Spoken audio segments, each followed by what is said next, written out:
Boom! Whoa, wrong screen. There you are. Hey, good to see you, man. Hey. Good to see you. Almost like I'm running things over here. What's going on, man? Yeah. Somebody's in control. Somebody's in No, no. control, and it should not be me. Too early with not enough weed this morning. You're not enough sleep in general within your week. Yeah, that's yes, very We valid just point. had a sleep conversation last week in Vegas. Yeah, yeah, And just like, yeah, you're like, fuck this. I'm just gonna like not sleep for a whole yeah. day. It's overrated anyway. I had we were talking about that on the From the Stash podcast. We were talking about sleep or weed and dreams. Do you still Mm. dream? Do you still dream? Uh yeah, but I think it just like we talked about last week, it's the build up dreams. Like I don't find as much that I have the night to night regular visualizations from being high right before bed. But when I do dream, it's crazy shit from people I haven't seen or heard of in years. I'm like at a party and dealing with my high school girlfriend or some such BS. It's those dreams where you Right. wake up Yep. around the room and you're like, where did any of that come from? And they're crazy vivid. Just And built yeah, up. yes. Well, that's supposed to be the thing. It's the suppressing of chemicals and then all of a sudden it goes like, no, I make this dream chemical every night and Mm. you have to deal with it now. And it just overflows and then you get crazy ass dreams. Yeah. Yeah. I think I dream fairly often. Like yeah. I people say that you don't dream, and I'm like, well, really? Because I like dreamt last night. So I'm like, yeah, I don't know if it affects me or not. But then again, it's anecdotal. It's like how much, if I didn't consume, would I dream even more, or would I Just be the remember same? them or would you? Maybe. Yeah, Yeah. yeah. Maybe we're just not remembering. You know. Well, I think that's the key too. Is like we're not. It's apparently you only really get to see the REM sleep dreams, Right. and if we're affecting our REM sleep, that means that we're not getting the visualization during that process, or it's very short in comparison, Yeah. right? So it maybe doesn't allow for like memorable things, and Well, except for nights where it breaks through. short term memory loss is a real thing, and Yeah, perhaps you're experiencing it in the middle of the night when you should be dreaming, yeah. or you are dreaming, you just don't remember. Should be figuring shit out in life and You everything, and I'm just like, not. not. That's what they're doing. It's right. That's what weed's for, bro. What are you smoking on this morning? Hmm. You had an array of dabs last night. What are you smoking on today? Yeah. That did a really good job last night. That was Yeah, uh did it was exactly neat. what it's supposed to. Yeah. We're following your pace and tearing apart our house Oh yeah, and yeah, working on the living room and stuff last night. And then it smart. was like, let's relax, like really relax tonight. I got some wonderful samples from the people at Royalty, Oh nice. and And for those that don't know, Chris, my man, owns his own dispensary, and by samples, people give him free weed because they want him to sell it, which is pretty fucking awesome. I thought it's a my gig was terrible good. byproduct. Yeah. What a terrible byproduct of work. Yeah. Yeah, horrible thing. Um, Um, yeah, oh, that was real quick. Good to see everybody this morning. 420 Trees, good morning. Bendo, you were the first one here. Michigan Boy was here, or is here. Number 2, 420 Trees.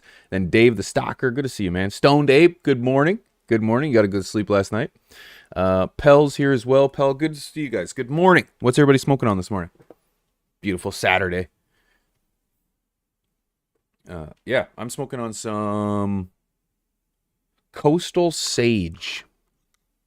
This is the OPP. This is the other people's pot, and it's oh, some figure. oh, that's what you call it? That's what the company's name. Okay, I tried to figure it out. I was like, yeah, it's Ah, Figer. Yeah, figure. Yeah. This is actually pretty good shit. This is actually I had an Amnesia Haze by Broken Coast, and then I had this, and then there was something else I had which is totally forgettable because it tastes like shit. I'm not gonna throw the company on the bus mainly because I can't remember them. Um, yeah, but yeah. this one, this Negative. fucking fire, bro. This is fire. I didn't expect it, but yeah, it hits. It I slaps. find it funny with that, like I carry their Cali Mist, and we used to have. They don't have it in eighths anymore, at least available in this province. Because just a good energetic sativa. It was very regular. The pricing's not crazy on it, right? It's fine. We have their pre rolls in the Cali Mist, but I haven't checked out that strain, but it's been a while. I used to have a lot of figure stuff in, but it got to a point where it's like as the options, I got more things I could buy. hmm It was one of those like, is that the one? Right. Right? You've got 5 guys that are basically identical in quality or varying degrees of, but in the ballpark, and you're like, is that the one, or do I go with something that like a micro instead that's got Sure. some story to it or whatever, right? And Of it's course. just a lot of the bigger product kind of fell out of the catalog that way. And the Cali Mist has held up really well because energetic sativa is a decent percentage. Cali Mist is a great smoke. Yeah, great smoke. Right. The next one, that is the cleaning the house shit. Yeah. We sell an incredible amount of that stuff. So it's really interesting to see. And who's that by? Find it funny. The Cali Mist? The these guys. Figure? Oh, okay, yep. Oh, okay, good. Yeah, it's a red for their Cali red container, but it's just because I know whenever the random parts of you stopping in a dispensary where you are, it's the type of places that are around there where I'm like, that's funny that's on shelves. Right. Like the diversity of what one shop can carry versus another shop can carry, even though we're all buying from the same pool here in this province. It's just like I'm almost like, where did you see that? Right. That you saw a figure jar out in the wild, because it's like, unless you're in certain stores, there's just you just don't see it. Yeah, because like certain companies just work with certain companies. Right. Whatever, right. And as a small guy, it's kind of like just whatever's around. Yeah, well, available. Yep. Yeah, I'm not making big deals with these companies or anything like that, right? So not yet. It's kind of neat. That's sweet. Yeah, that's sweet. That's sweet. Yeah, I'm glad when you heard of I like it when you've heard of it as well. So this one's good. The rep for that company is a great guy too. I wish they put terpenes on here, man. And that's going to other companies that like Figure is a larger commercial company, so they should be putting it on there. Or something. Well, it's just that they don't care. Yeah. And the type of buyers that are generally buying that stuff, like a guy I know. you, is generally not their main attention. No, of course not. Right? That's the legal market. They're not trying to appeal to a guy like me. They're trying to get Karen and Grandma. And, of course, yep. There's a lot, but the big corporate guy like that is less likely to like give a shit about giving you terp information. Right. And that just to me just screams there's no longevity here.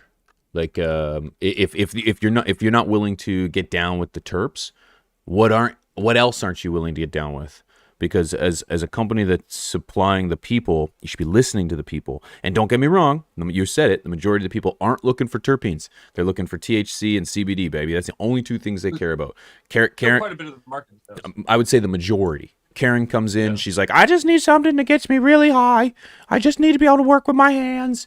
And then just, and then so they come in and they get what okay, I got a THC, CBD. I went into the dispensary and the first thing the lady asked for was like, I just need something around the 20% THC. I'm like, well, listen, of course I ain't going to say nothing because I'm not going to be here and be like, well, did you know the entourage effect? And she's not going to care. Right. Like, 17 can probably do the same job that she's looking for. Of course, or 24. And there's 30s out there that'll do the same job as a 21, right? It's the combination of it all. And I would hope that like companies would be like, sure, I understand maybe the market isn't paying attention yet to terpene profiles, but that's only because of education. I think once people start to learn that, the THC isn't everything. No. I think it's like the wine industry. We're going to get to see where now that's something that's super developed. It's not going to be alcohol. Yeah, but more in like the type of purchaser you've got with a wine drinker. Most people buy wine. It'll be a box. They don't give a shit, whatever, right? It's just to get the alcohol in their system. And then you've got, like the aficionado drinkers who care about all of the different parts of where they can tell where the grapes came from and all this other stuff. It's a percentage of the industry, but it's not the mass portion of the industry. Most people are buying single half-gram pre-rolls or single-gram pre-rolls on their outings and stuff. They're not living off of the ounces that they pick up or what have you, right? So it's a little bit of a balance between both. Yeah. And good morning, East Coast grower. I brought up the chat on my phone so I don't have to yeah, good. feel like a loner. Yeah, good. ECG is in the house. Yeah, I gave a shout out last night. Claps here too. Toxic Boost. Good to see you too, man. Yeah. I don't know. We'll get a shift there. It's Canada, man. Like we're the first legal nation in the world. Well, first legal G8 nation, if that means anything at all. I think it does. It should, yeah. So, you know, I would like to see us set the pace, set the standard. And if Figure is one of those movers and shakers, I would like to see them make the move first, you know, put a foot forward and put some terpenes on there. Educate the people about pinene and myrcene and you know, And I think that's the next big step with it. Like we're seeing more and more. Yeah, exactly. We're seeing more and more of having the terpenes labeled on product. It's becoming exceptionally more common with a lot of brands, even in pre rolls, to the point of like they've had to change around their labels because it's like to see all that information and the percentages. But like you're saying, that information is good because I think it's being used as a sales tactic from a lot of bud tenders where you're trying to get people off that THC percentage, so you're throwing them in another direction. No, look at these. Look at like the overall percentage of terpenes. If it's higher, you're getting more flavor. All this BS, right? But we're not really getting people to look at the individual terpenes and what their effects are. Like I don't think overall that education standpoint has really taken hold yet. I think that that's still to come. I think it's like right now people are just getting used to the fact that they even have to pay attention to terpenes or should be paying attention to terpenes when they're buying their product. But outside of like caryophyllene, which like is pretty well known for being good for like a back pain issue, right? Muscle, like more muscle pain stuff.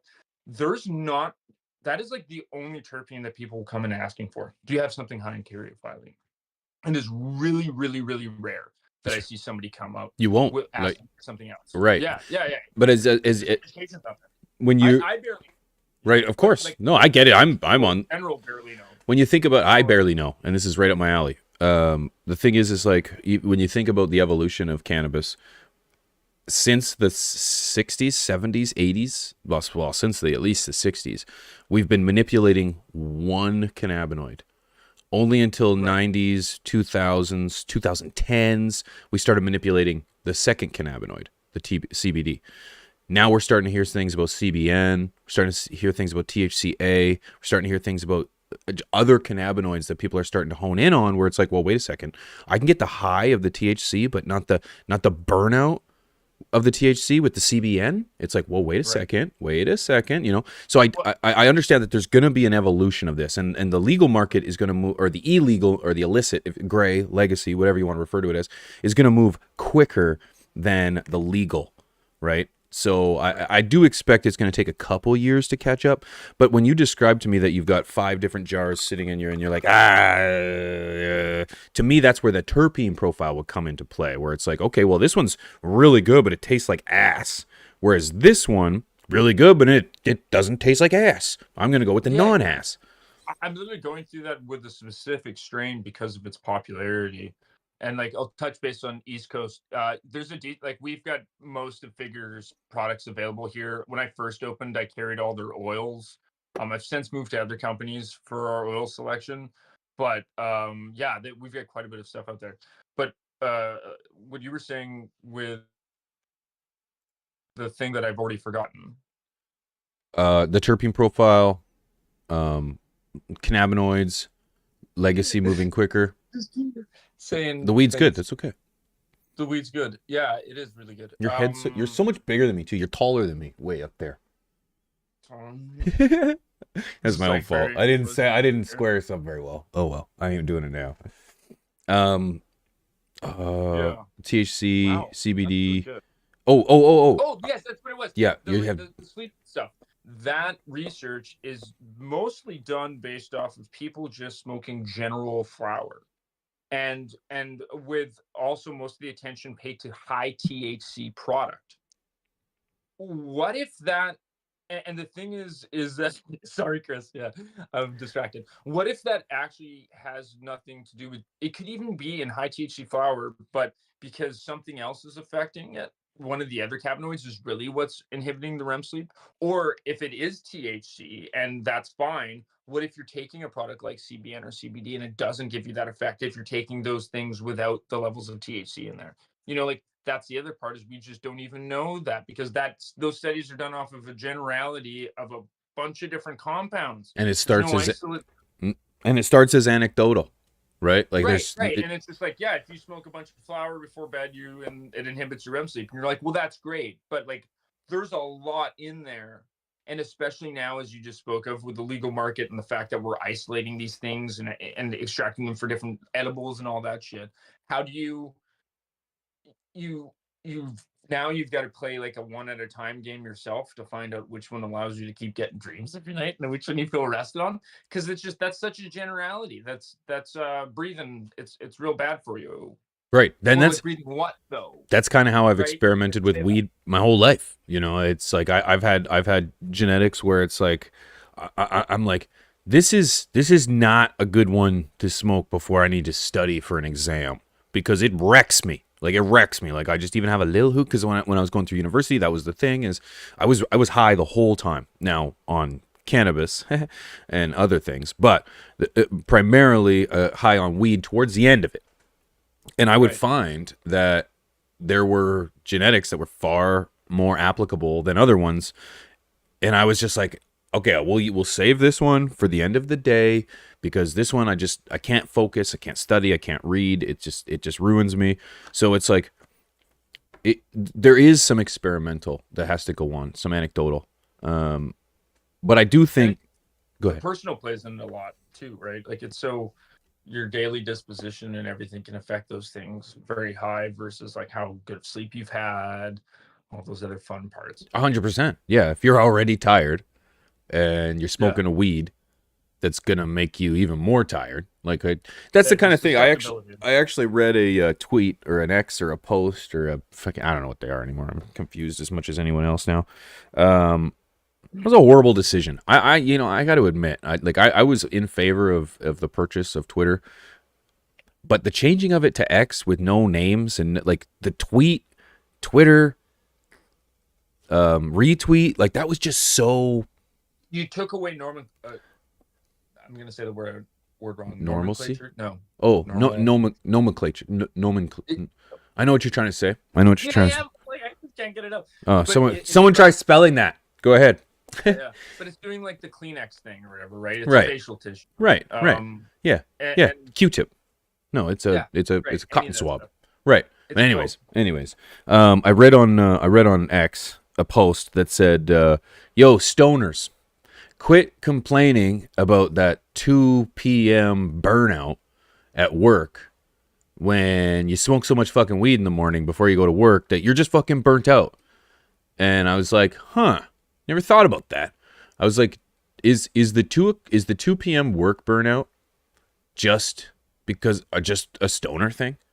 Or do non-stoners burn out at work at that 2-3 o'clock hour when it's time to get out at 5? In a health way, it's a normal thing. That's what I would think. That it's a natural like early afternoon is when your body's metabolism. You just ate a lunch. Upset. Yeah, you just had a big lunch, and some say you're supposed to have the biggest meal at lunchtime, so you're like hungry. My forefathers in South tired. America would be taking naps. That's right. Yeah, that's right. After a long hunt. Yeah. So I was like, huh. Is there any validity to that? Am I actually burnt out at 3 o'clock in the afternoon because I'm high as fuck, or I'm no longer high as fuck? Like I'm curious. Yeah, but sometimes it's the hoots at 3 o'clock in the afternoon that what keeps me going for the rest part of that day. So. Yeah, exactly. Yeah, that's why I power up at noon so I don't pass. I don't. Silver, good to see you. Thanks for coming in. Nunya, good to see you as well. Brand recognition. Yeah, that too. Yep. Dank Monster, good morning. Crop and Crop, good morning. Good morning, everyone. Please make yourselves comfortable. I was talking earlier about with an orange. Well, about. You were talking earlier with an orange? I was talking later with an orange. No, but like strain stuff at work, and Hello, there was this company that had an orange Tings, Mhm. and it was great.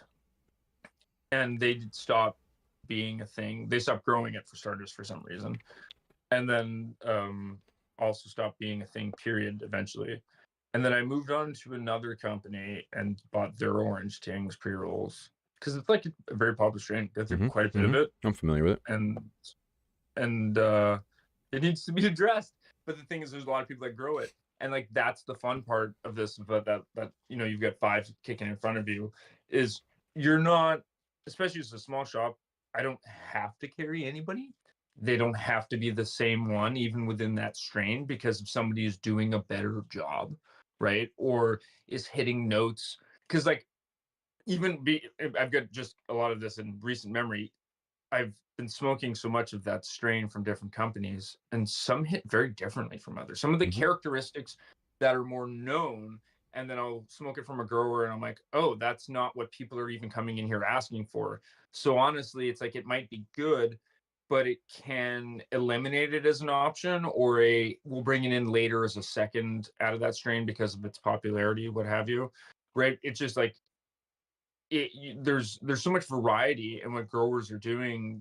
When we went and checked out that one grow, what they're doing with living soil, it brought a terpene to be dominant in the near little because of that soil, whereas in other growers and stuff, like that's not common within that strain to have that high level of that cannabinoid. So it's fun that we even have the option to really look at that, and I think that that's where it's like the shopping side of it is like where you get to like find out who gives a shit and what's coming around in the menu. Yeah. If there's some evolvement like that you get to like, they're looking. Mm-hmm. Yeah, and it excites me, man, when we were hanging out with those guys that were growing in living soil. And this is something that I didn't actually share with my audience a whole lot. And this was pretty really cool to me, was that these guys have a particular genetic. This cultivar is, what was the name of it? Miss Kim. Miss Kim, that's correct. Miss Kim, right. That's correct. You pass. Miss Kim, and Miss Kim is a pretty common cultivar around here. There's a lot of people that are growing it, and none of them have this particular terpene. It's Neralinol. Is that what they called it? Little. Anyways, and they attribute it to growing this cultivar in this living soil. That they've never changed out the beds since they've been there. Never changed out the beds. They re-amend it. Like it's quite fascinating to me that you're pulling different terpenes or cannabinoids.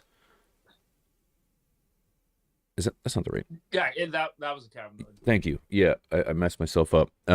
Just by the growing style, No, just by a terpene. Thank you. I knew it wasn't wrong. I had a void in my head. Yeah, I was just like, I said it, and I was like, that's a lie. That's what I said. I said two words, and I got them both. I think I said flavonoid. Anyways, There we go.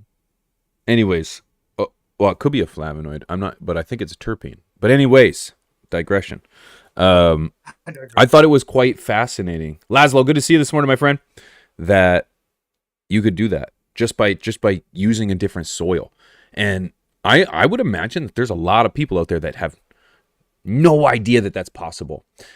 And that it just goes to like show that trying to get the same characteristics from grow to grow to grow are so difficult, because if the living organic soil played a difference in it, what else plays a difference?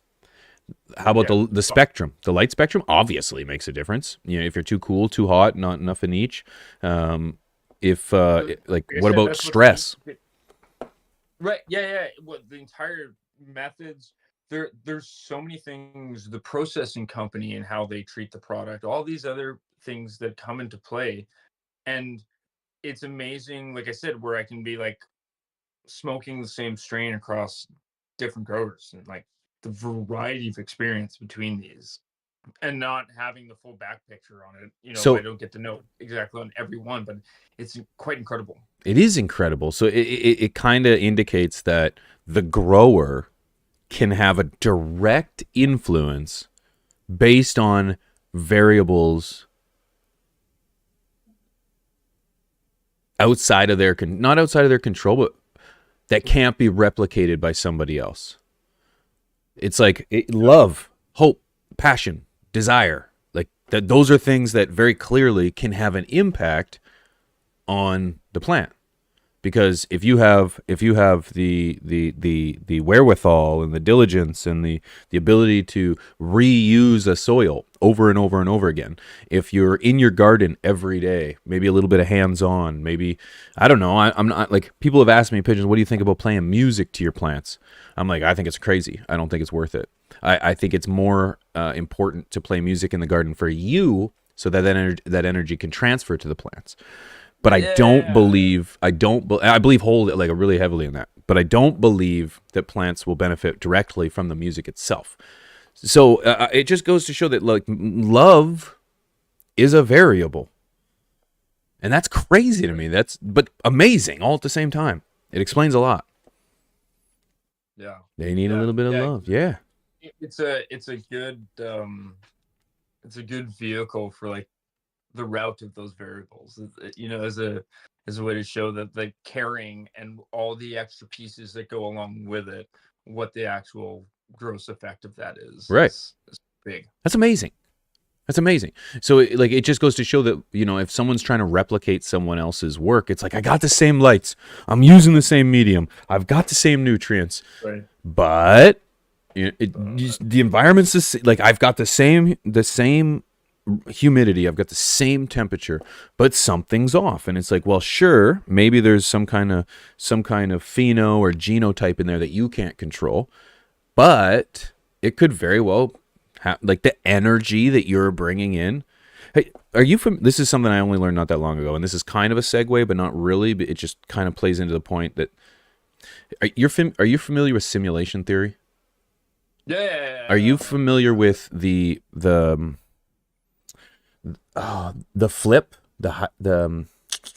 There's a theory in there in regards to the photon or the proton flip or something. In regards, when you look at an atom up close, you should be able to look at it in terms of like a material existence.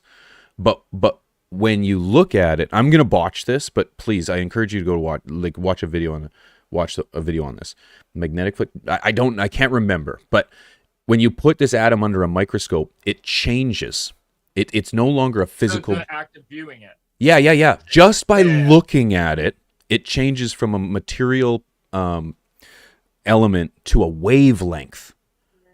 An atom, like an atom. You have to look into this. It's amazing. So they actually try to look at things that small. It changes. Directly. Yeah, if you look at it directly, it's no longer what it is. It changes. And they tried to like fool it by doing an example of like pretending to look at it, and then and it still changed. It's still changed. It's almost like there's something happening in there where there's a variable that we just simply can't control. I feel like that's a variable in maybe just in everything in life or in planting and gardening, where it's like that attitude or that mental state that we apply to things has a very heavy and important impact on the results. If you go into something with a positive mindset, or and have you ever heard of manifesting something? It's like, if you believe you can do something, I believe you will. I believe you will. You might not get it right away. It might not be tomorrow, but you will. You can do something. You will do something. Now, granted, I can't be 7 feet tall, but it's like Perseverance is incredible. What it does. Really does. It really is. And I believe that element, through this conversation alone, I believe that element is something that can't be replicated by somebody else. So I bet you if you and I grew the exact same plant, the exact same everything down to the core, no matter what, we would get two different results. And it's not because you're more positive and I'm less positive. I would just say it's because two different mindsets. You've got a mindset that you're going in with. I've got a mindset that I'm going in with.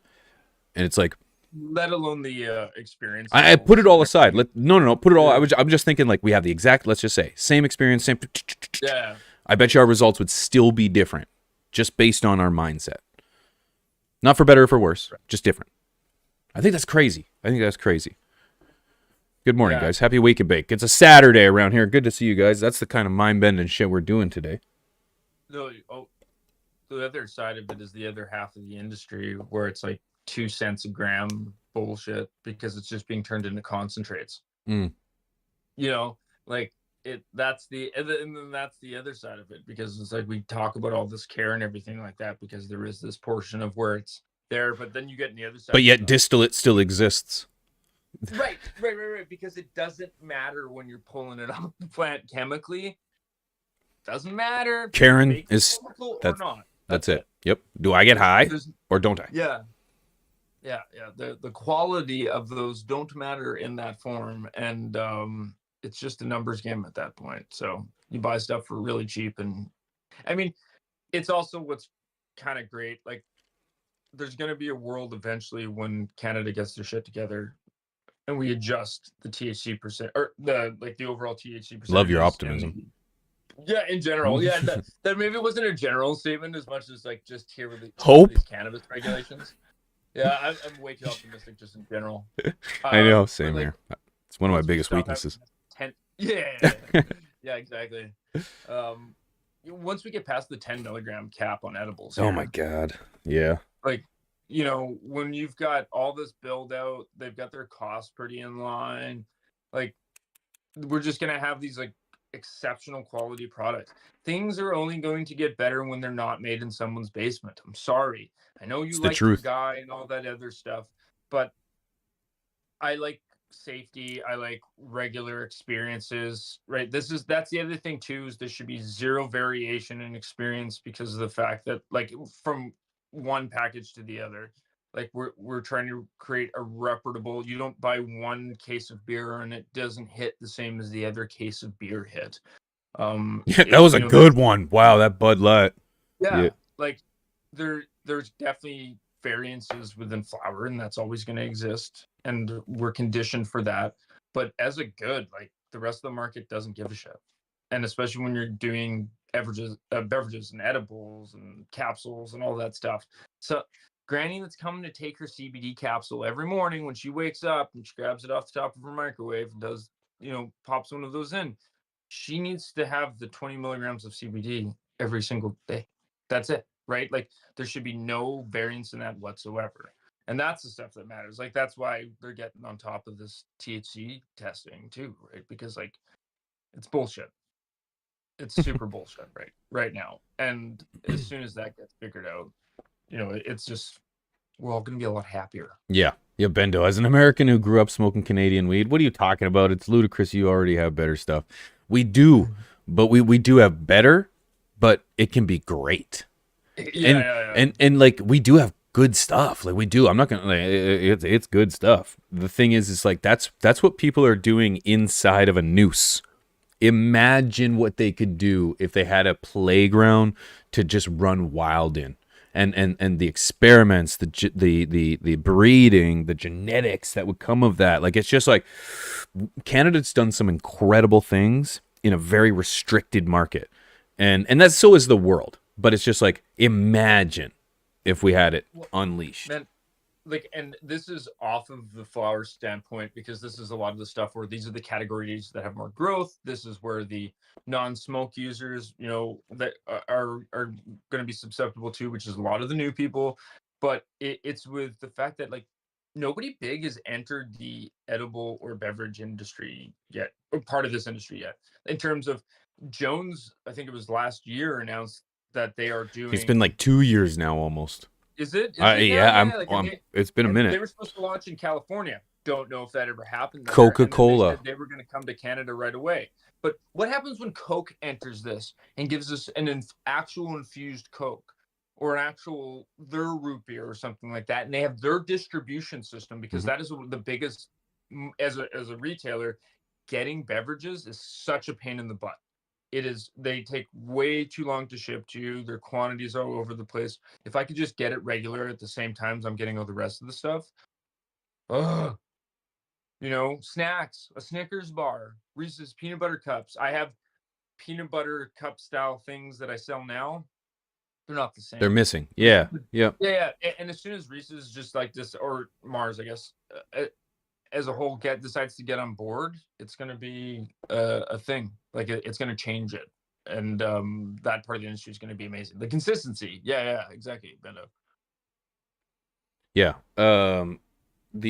I do believe we can have consistency. I do believe we can get it. I do believe that we will get a McDonald's style of of distribution for cannabis. I believe it. I do think, because it's like all the old headies out there, all the like, I know when I'm smoking like a good green crack, or you know what? I pulled out this Amnesia Haze that we got last week, or yeah, during my 24-hour stream. I knew right away that it was Amnesia Haze. Why? Because it had that same earthy, spicy smell to it, and it hit the same way, heavy on the eyes, and just set me into a mood that I recognized. I've grown it multiple times, so it's like it is very familiar. Now, granted, when you make a Big Mac, no, sometimes they miss the pickle. It's a little more to the right than it is to the left. They put maybe a half more dollop of mustard or ketchup than they did the last time. So it's like,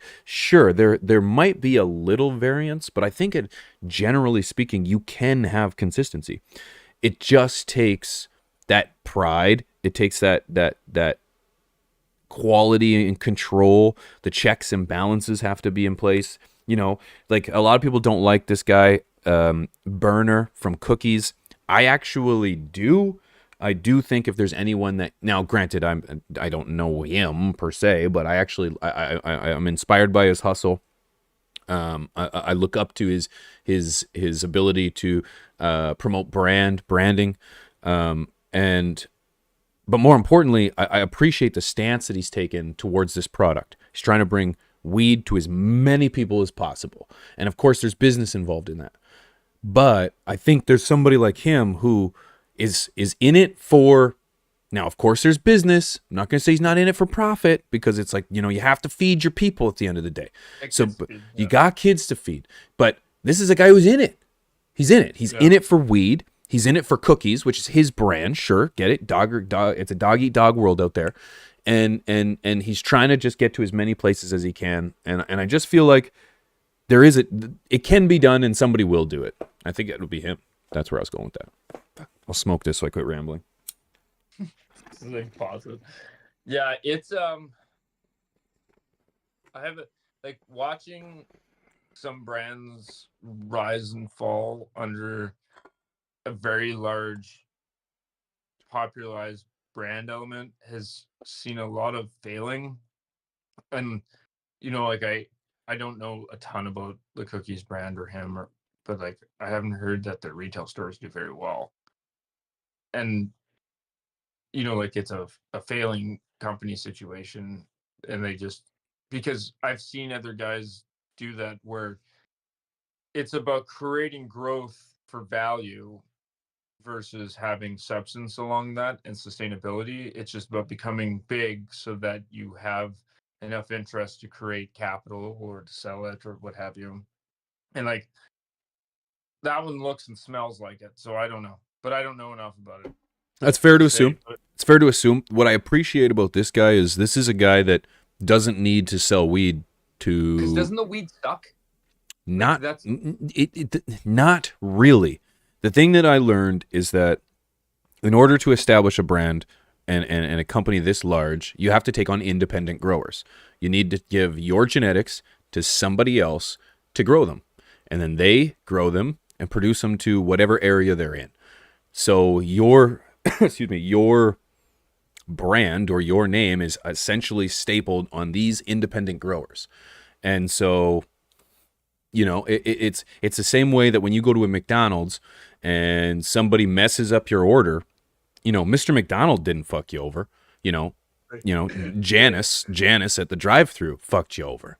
And so there are, that's right. So there's going to be some variables, but you know, what sucks is the price point that they'll sell. Like this is for dispensaries, in the legal market in general, is that they're trying to tell me that this is quad A amazing shit. This Gary Payton will lay you down and it'll do your dishes, it'll clean the cupboards, like it'll take you to kids to school, and that's why you need to pay $100 for a quarter or something, or $400 an ounce. Now the price might be off there a little bit, but that's ludicrous. That is ludicrous to me. That's just stupid, because that Gary Payton is no better than the Girl Scout cookies that you grew in your backyard over the summertime kind of thing. Right. Like, yeah, it is. It's probably a little bit better, but you know, Yeah. so that's what I disagree with. But I think only through time, through you know a free market, you're gonna have competition. Prices will drop. He doesn't have that. No. He doesn't have that. He aside from like Planet 13 is like the only other massive dispensary I can think of. He's got zero competition in America at this point. I not zero, but this is a guy who's rapping The to high make retail level. the high, yeah, celebrity level. Every celebrity has a bottle of vodka or tequila. You know, not every celeb. You know, you got Khalifa Kush. You've got, you know, there's a few. You know, you get Jungle Boys. You got a few, you know, branded names, but all in all, it's an untapped market. So he doesn't have anyone to hold his feet to the fire in regards to pricing. Yeah. So And like here, like Snoop's brand and Seth Rogen's brand, LBS and the Houseplant, they left the Canadian market. Now Mhm. they were working with Canopy off the hop, so like take that for what it's worth with the relationships and such. But it's that like they said they were coming back remember too that Cookies isn't for a few years. a genetic. It's not a strain of weed. He Right. is a brand. He is a dispensary. He is like Well, both he. of those were brands that had multiple strains under them and multiple products. Oh, they did? and- Oh, okay, I Yeah, did. yeah, Oh, okay, yeah. okay. I didn't know that. It But was, they're not dispensaries. No. But the big issue here is like you can't have celebrity Endorsement. endorsement. Yeah. So these were two very, very famous people that lead brands at the launch of Canadian legalization, and I mean one of them was Canadian too, and like can't do anything. I know it is Right. frustrating. You couldn't utilize it, and so the market kept shifting, and they were getting left behind, and so they just decided to like not, and which is like kind of shitty because like we had that right off the hop, and then that just didn't last. Yeah, I don't know. Like I don't even know if Cookies would be able to survive in Canada. Like I don't even think not survive, but even exist. I don't know if because it is a celebrity like he's a rapper or like a rap artist, hip hop artist, whatever you want to refer to him as, and he created a dispensary. So I don't even know if he could even have one. Yeah, who knows? I don't know how that works. Because what if Seth Rogen started his own dispensary? Could he have a dispensary in Canada? I think so because it just come He just couldn't endorse it? like yeah he just couldn't be out there doing endorsement stuff for it, Right. Like I'm sure there's levels of what he can get Sure. away with. Sure. It's like with my business name, if we can't do radio ads, right, as cannabis businesses or like do that type of advertising. We can't advertise any drugs for sale, and we're not even allowed to say the word cannabis. Mm. But if it's your registered business name, as this it has Oh yeah, mine, Black Tie by Cannabis. cannabis, Uh-huh. it gets the point across. I see. So I see. they're allowed to say that. They're allowed to say the word because it's my business name, but they're not. There's some If it loopholes, wasn't- is what you're saying. Yeah. So there's some situations that exist like that. So that I don't think it would prevent them from owning the business. And it, they go on an interview show and they're like, you own a store and you're peddling drugs and all this stuff. I'm sure they can get away with doing Sure. stuff like that. Yeah. Does Yeah. Health Canada get that mad? Do you care after you were Right. just on late night? It just depends on how much money you're bringing in until Mhm. they're going to care, right? Right, they'll get their bringing money. in a lot of money. Yeah. Do you care? The long-term business effects that would give you would Right. be incredible. Right. Right. Like But it is- Health Canada would have their hand, or a government of some sort would have their hand in there in some way. Just be Yeah. like, yeah. But in fairness, it's like Canopy Growth had those celebrity endorsements right off the bat, and it was formulated in policy when drafted that we couldn't have celebrity endorsements. So immediately, Canopy Growth, the largest name in cannabis, was already in violation of that, signing on these people. So it's they don't have a great track record. they don't. They don't. No, and I don't speak very highly of them at all. So Yeah. yeah, and I've got videos that back that up as well. But oh well, yeah, they won't ever have anything to do with me. I just threw out that potential partnership. Oh well, oh well. Yeah. Whether they have their doors open, I guess that's the other part. Probably Who not. knows? I could care less. But you know, it's only time will tell if you know Cookies can actually sustain. You know, I don't disagree wholeheartedly with what you said in regards to just big name, big hype, overpriced. You know, That's all I've like. I've only viewed it as like the internet vitriol that I've seen online. right, I've never like looked at that. I think there's like been a article about the fucking company that I've read. right. He's And done a lot for the community. Like, yeah, he's done a lot of I business. didn't know that the guy that owned it was a rapper either until you said that. Oh, So like, yeah. that's how little I knew about this situation. Well, that's how he got so big was Cookies was put into so many different rap songs and artists were pumping it and pushing it. So that's a scent. Like, he didn't get big on good weed. Well, I shouldn't say that. I guess if the artists weren't rapping about it, it must have been decent. So yeah, I don't know how this story goes either, man. Like I said, I'm just an ignorant guy from middle of nowhere Canada, and when I walked into Cookies, and I was just taken back. I was just like, wow. And then I did do some homework on him and what he's done in his business, and I know that he's had some rough relationships with Raw, you know, in regards to rolling papers. He owns Vibes Rolling Papers, so. And they've tried, like, Raw Rolling Papers has tried to like snuff him out. Like, there's just a bunch, and I'm sure he's done some shit too, man. Like, I'm just like, again, it's just I know that in order to make it in life, sometimes you got to step on some toes. And I'm not saying you need to be a ruthless son of a bitch, but unfortunately, not everyone is going to root for you on your way to the top. So you're gonna have some people that are not happy with you, and you've got to decipher between what's accurate and what's not, and what is just someone doing business and what is a backstabbing, conniving, you know, kind of thing.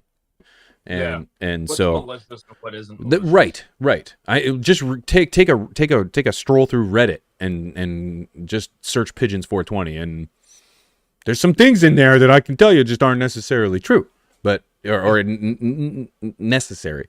So Or necessary. yeah, so it's like whatever. Yeah, that's funny. I own some Canopy Growth stock. Oh no, Stone. Yeah. You know, I'm not going to give financial advice, but you know, there was a time when, you know, it was promising. You know, if you had the opportunity to get into it, it's like maybe even pre the $5 billion from Constellation Brands, that would have been big. But yeah, That would have been nice. that would have been a nice time. But that, you know, it's hard to foresee. What do you got going on this weekend? Any projects? Shoveling snow thing with the kid today. Oh yeah. So that's fun. There's like this thing we're taking them to with some other friends and their kid, but I mean we're going, but there's supposed to be rides and stuff, and I'm like, sweet. Yeah, I don't know that that's happening. Like, are they gonna run rides after all the snow? I don't know. Someone will shovel it out. Yeah, someone will shovel it out. But yeah, that and work. You know, that's good. That's my weekend. Hockey night in Canada night. Yeah, that's right. I got hockey. Tomorrow. Game time. First game of the season for my boy. It's gonna be it's gonna be a good one. I'm excited. Game 1, home game, home opener. So. Oh, nice. Yeah, stoked about that one. It's gonna be fun. Yeah. Great. Yeah, man. Yeah. But that's about it. That's all the time we got here, guys. I want to thank you guys for tuning in. Really appreciate you guys for tuning in for Wake and Bake. We're gonna do these as we mentioned more often because we just love talking weed, and it's great to get high and just chill in the morning with friends. And this is a great way to do it, man. I had fun with this. It was a great conversation. I can only imagine where the next one goes. We'll figure it out. Yeah. Guys, until next time, we appreciate you for watching. We'll have some new episodes dropping on Friday, so come tune in for that. If you haven't already, go to highlymotivated.ca, check in some what's going on, what's hot, what's not. Also, we're on Instagram as well, Highly Motivated Productions, if you guys want to check that as well. I'll make sure it's in the description. That's what, if it's not already, it should be, but I'll make sure that, actually, I don't think it is, but I'll make sure it will be. Have a great day, guys, and we'll catch up with you guys next week. Yeah? See you later. See you guys. Peace out. Have a great weekend.